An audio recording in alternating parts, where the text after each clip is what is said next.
አድማጮች ካለም ዜናው እንደተከታተላችሁት በመላው ኢትዮጵያ 20 ሚሊዮን ህዝብ አስቸኳይ የምግብ ድጋፍ እንደሚያስፈልገው ተገልጿል። በተለይም በትግራይ በአፋርና በአማራ ክልሎች 9.4 ሚሊዮን ዜጎች እጅግ አስፈላጊ መሰረታዊ የምግብ ድጋፍ እንደሚፈልጉ የብሔራዊ አደጋ ስጋት ስራ አመራር ኮሚሽንና በተባበሩት መንግስታት የኢትዮጵያ ሰብአዊ ድጋፍ ማስተባበሪያ ቢሮ በጋራ በሰጡት ያለፉት 12 ወራትን የሰብአዊ ድጋፍ የቃኘ መግለጫ ተመልክቷል። ሰለሞን ሙጬ ዝርዝሩን ከአዲስ አበባ ልኮልናል። የብሔራዊ አደጋ ስጋት ስራ አመራር ኮሚሽንና በተባበሩት መንግስታት የኢትዮጵያ ሰብአዊ ድጋፍ ማስተባበሪያ ቢሮ ትናንት አመሻሽ በሰጡት የጋራ መግለጫ አስተባባሪዋ ዶክተር ካትሪን ሱዚ የተባበሩት መንግስታት ኢትዮጵያ ውስጥ አንድ ዓላማ ብቻ እንዳለውና ያም የኢትዮጵያን ህዝብ ማገዝ መሆኑን ተናግረዋል። በመላው ኢትዮጵያ 20 ሚሊዮን ህዝብ አስቸኳይ የምግብ ድጋፍ ይሻል ያሉት አስተባባሪዋ 4 ሚሊዮን ህዝብ ተፈናቅሏል የሚል ትንተና እንዳላቸውም ገልጸዋል። ጦርነቱ ህጻናትን ክፉኛ መጉዳቱን የምግብ አቅርቦት ያሽቆለቆለ እንደሚገኝ በትግራይ አፋርና አማራ ክልሎች 9.4 ሚሊዮን ዜጎች እጅግ አስፈላጊ የምግብ ድጋፍ እንደሚያስፈልጋቸውም ገልጸዋል። የተባበሩት መንግስታት ከሌሎች የሰብአዊ ድጋፍ አጋሮች ጋር በመሆን አስቸጋሪ በሆነው ሁኔታ ውስጥ እያደገ ለመጣው ፍላጎት ለመድረስ አፋጣኝና ዘላቂነት ያለው መፍትሄ ለመፈለግ ቁርጠኛ ነው። ይህንን ለማድረግ ከፌዴራልና የክልል እንዲሁም የዞን ባለስልጣናት ጋር እየሰራን ነው። ጦርነቱ በከፍተኛ ደረጃ ህዝብ ማፈናቀሉን የሰው ህይወት መቅጠፉንና የገበያ የምግብና መሰረታዊ አገልግሎቶች አማራጮችን ገድቦ ቀጥሏል። አሁን ባለው መረጃ በአማራ ክልል 3.7 ሚሊዮን ህዝብ ተጎድቷል። በአፋር ደግሞ 500 ሺህ ህዝብ የጦርነቱ ሰለባ ሆኗል። በትግራይ 5.2 ሚሊዮን ህዝብ በጦርነቱ የተጎዳ ሲሆን ከነዚህም ውስጥ 400 ሺህ ያህሉ የከፋ የምግብ እጥረት ገጥሟቸዋል ተብሎ ይታመናል።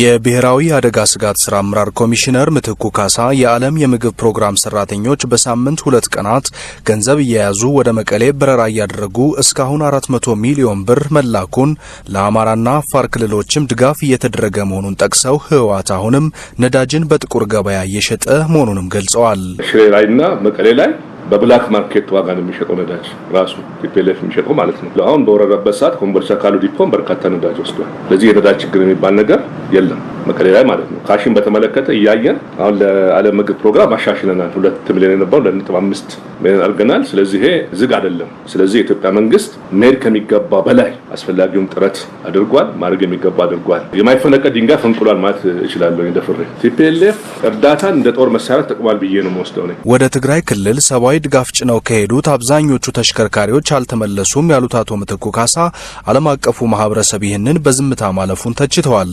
ወይዘሮ ካትሪን በበኩላቸው ጉዳዩን አውግዘው አሁን ሌሎች አማራጮችን እየተመለከቱ መሆኑን ገልጸዋል።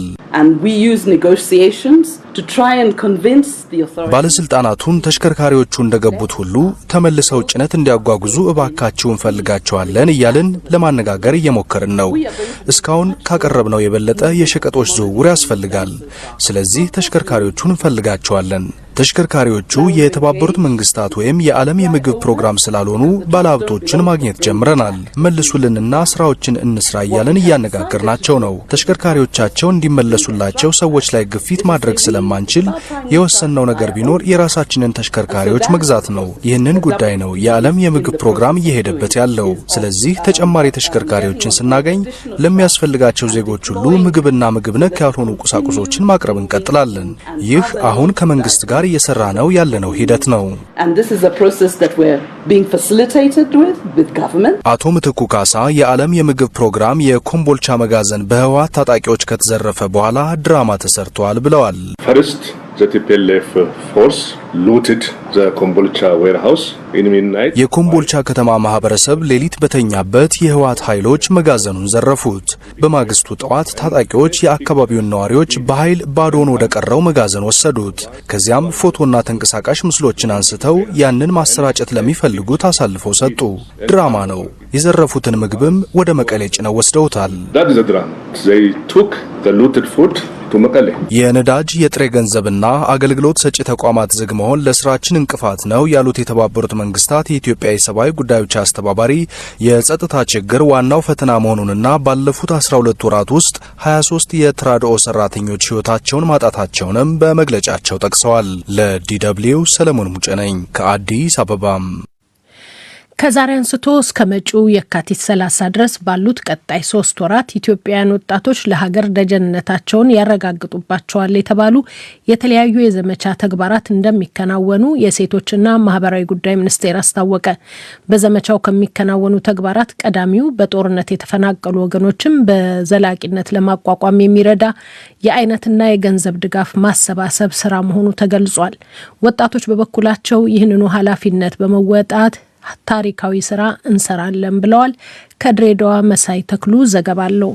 የሴቶችና ማህበራዊ ጉዳይ ሚኒስትር ዶክተር ኤርጎጌ ተስፋዬ ለሚዲያ በሰጡት መግለጫ ከዛሬ አንስቶ ባሉት 3 ወራት ወጣትነቴ ለሀገሬ በሚል መሪ ሀሳብ የሀገሪቱ ወጣቶች የሀገር ደጀንነታቸውን የሚያረጋግጡባቸው በርካታ የዘመቻ ተግባራት እንደሚከናወኑ ገልጠዋል። በቀጣይ 3 ወራት በተለይ አሁን ሀገራችን የወጣቶችን ያላቸውን አቅም፣ ያላቸውን እውቀት፣ ያላቸውን ጉልበት የምትጠይቅበት የምትፈልግበት ጊዜ ስለሆነ ከፍተኛ ንቅናቄ በሀገር አቀፍ ደረጃ በመፍጠር የሰብአዊ ድጋፍ አቅርቦቱ እንዲቀጥልና ለሀገር ደጀንነታቸውን የኢትዮጵያ ወጣቶች እንዲያረጋግጡ የምናደርግበት ይሆናል። በዚህም በ4 ዋና ዋና የዘመቻ ስራዎች ላይ የሀገራችን ወጣቶች የሚሳተፉ ይሆናል። ወጣቶች በዘመቻው ይሳተፉባቸዋል ከተባሉ 4 ዋና ዋና መስኮች አንዱ አሸባሪው ቡድን ከወረራቸው አካባቢዎች የተፈናቀሉና ሀብት ንብረታቸው በዚሁ የሽብር ቡድን የወደመባቸውን ዜጎች መልሶ ማቋቋም መሆኑን የጠቀሱት ዶክተር ኤርጎጌ በዚህም በርካታ ስራ ይሰራል ብለዋል። ይህ ሰፊን ስራ ወጣቶች የተለያዩ ምግብ ነክ ያልሆኑ ቁሳቁሶችን በማሰባሰብ ዜጎች ወደ ቀያቸው ሲመለሱ ባዶ እንዳይሆን ቀያቸው ትልቅ ስራን የምንሰራ ይሆናል። ከዚህ በተጨማሪ በቤት ውስጥ ለመገልገል የሚጠቅማቸውን ቁሳቁሶችም አልባሳትንም የሚያሰባስቡ ይሆናል። በተለይ ደግሞ ጉልበታቸውን ወጣቶች በመጠቀም በጎ ፈቃደኝነታቸውንም በማሳየት ለቤት መገልገያ የሚሆኑ የቤት ግንባታን ለማከናወን የሚረዱ የተለያዩ ቁሳቁሶችን የሚሰበስቡ ይሆናል። በጉልበታቸው በክረምት የበጎ ፈቃድ ስራ ባሳዩት ሁኔታ ቤቶችን በመገንባትም ጭምር እንዲተባበሩ የማድረግ ስራ ይሰራል። በ3 ወራት ወጣቶች የዘማች ቤተሰቦችንና የመከላከያ ሰራዊቱን በመደገፍ በማህበራዊ ሚዲያ ዘመቻው የሀገራቸውን ሀቅ ይዘው በመሟገት የአካባቢያቸውን ጸጥታ በመጠበቅ ለሀገር ህልውና መጠበቅ የበኩላቸውን የሚወጡበት ሁኔታ እንደሚፈጠር ሚኒስትሯ ጠቁመዋል። የብልጽግና ወጣቶች ፕሬዝዳንት ወጣት አክሊሉ ታደሰ በበኩሉ በቀጣይ 3 ወራት ዜጎቻችንን ወደ ቀደመ የሞቀ ጎጇቸው የምንመልስበትን ታሪካዊ ስራ እንሰራለን ብሏል። በሚቀጥሉት 3 ወራት ጊዜ ውስጥ ዓለምን የሚያስደምም የኢትዮጵያውያንን በክፉ ቀን በጋራ የመቆም የቆየ ባህል ጠላትን አንገት የሚያስደፋ ዜጎቻችንን ወደ ቀድሞ ወደ ሞቀ ጎጇቸው የምንመልስበት ታሪካዊ ስራ እንሰራለን ማለት። በዚህ ስራ ውስጥ በሁሉም ግንባሮች ትልቅ ሚና የተወጣው የወጣቱ ህብረተሰብ ክፍል ትልቅ ኃላፊነት አለበት። በሌሎቹ ግንባሮች ድል እንደተቀዳጀ ነው በዚህም ግንባር ድል እንቀዳጃለን። 2 ብርድ ልብስ ያለው አንዱን ይሰጣል። 2 ልብስ ያለው አንዱ ቁም ሳጥን አጨናንቆት ሌላው በርዛት መሞት የለበትም። አንዱ 3-4 እየበላ ሌላው አንዴ መመገብ አቅቶት መራብ የለበትም። ስለዚህ ያለንን አካፍለን ህመሙን ተጋርተን ወገኖቻችን ወደ ቀድሞ ሁኔታቸው የመመለስ ስራችንን በዚህ ንቅናቄ የምናሳካ ነው የሚሆነው። በድሬዳዋ ቀደም ብሎ ድጋፍ የማሰባሰብ ስራ መጀመሩን የገለጡ ወጣቶች በአገር አቀፍ ደረጃ በቀጣይ 3 ወራት በሚካሄደው ዘመቻም ይህንኑ አጠናክረው እንደሚቀጥሉ ተናግረዋል። በአጠቃላይ በዚህ ዘመቻ የማይሳተፍ አካል አለመኖሩም ተገልጧል። እኛ ኢትዮጵያን ችግሮቻችንን የምንፈታው በራሳችን ነው የሚል አስተሳሰብ ስላለን ወጣቶቹንና ማህበረሰቡን አስተባብረን የምንሰራው በጎ ፍቃድ ነው። ስለዚህ በዚህ ማይሳተፍ የህብረተሰብ ክፍል የለም። በአገር አቀፍ ደረጃ በወጣቶች ይከናወናል የተባለው የድጋፍ ማሰባሰብ ዘመቻ ከ300 ሚሊዮን ብር በላይ የሆነ የአይነትና የገንዘብ ድጋፍ ይሰባሰባል ተብሏል። ለዲደብሊው ዘገባ መሳይ ተክሉ ድሬዳዋ። በህዝብ የተመረጠውን የኢትዮጵያ መንግስት በኃይል ለማስወገድ አሲረዋል ባሏቸው ግለሰቦች ላይ ምርመራ እንዲካሄድ ለፍትህ አካላት ማመልከታቸውን በአሜሪካ የሚገኙ የሲቪል ማህበረሰብ ድርጅቶች ገለጹ። 4ቱ የኢትዮጵያ ድርጅቶች ምርመራ እንዲካሄድ ጥያቄያቸውን ያቀረቡት ለፍትህ መምሪያ፣ ለኒውዮርክ አቃቤ ህግና ለፌዴራሉ የምርመራ ቢሮ መሆኑን አስታውቋል። ቅሬታ የቀረበበትን የበይነ መረብ ስብሰባ የመሩት ፕሮፌሰር ኤፍሬም ይስሐቅ በዚህ ጉዳይ ላይ አስተያየት መስጠት እንደማይፈልጉ ለዶይቼ ቬለ ተናግረዋል። ታሪኩ ኃይሉ ከአትላንታ ዝርዝር ዘገባ አለው። ቅሬታውን ያቀረቡትና በአሜሪካ የሚገኙት የኢትዮጵያውያኑ ድርጅቶች የዓለም አቀፍ የኢትዮጵያ አድቮኬሲ ኔክሰስ፣ የዓለም አቀፍ የኢትዮጵያ አክሽን ፈንድ፣ የኢትዮጵያ አሜሪካ ልማት ምክር ቤት እንዲሁም አንድነት ለሰብአዊ መብቶችና ዲሞክራሲ ናቸው። ድርጅቶቹ በጋራ ባወጡት ጋዜጣዊ መግለጫ ላይ ኢትዮጵያና አሜሪካ ረጅም ዓመት የዘለቀ ወዳጅ ሀገር መሆናቸውን አመልክተዋል። የኢትዮጵያን ሉዓላዊነትና የግዛት አንድነት ለማስጠበቅ ከመላው ኢትዮጵያና የኢትዮጵያ ወዳጆች ጋር ተባብረው እንደሚሰሩ ማረጋግጠዋል። ዴሞክራሲያዊ ተሃድሶ ያሉትን ለማደናቀፍ የሚሞክሩ ኃይሎችን እንደሚቃወሙ የገለጹት ድርጅቶቹ በህዝብ የተመረጠውን የኢትዮጵያ መንግስት በኃይል ማስወገድ ስብሰባ አካሄደው አሲረዋል ባሏቸው ግለሰቦች ላይ ምርመራ እንዲካሄድባቸው ነው ያመለከቱት።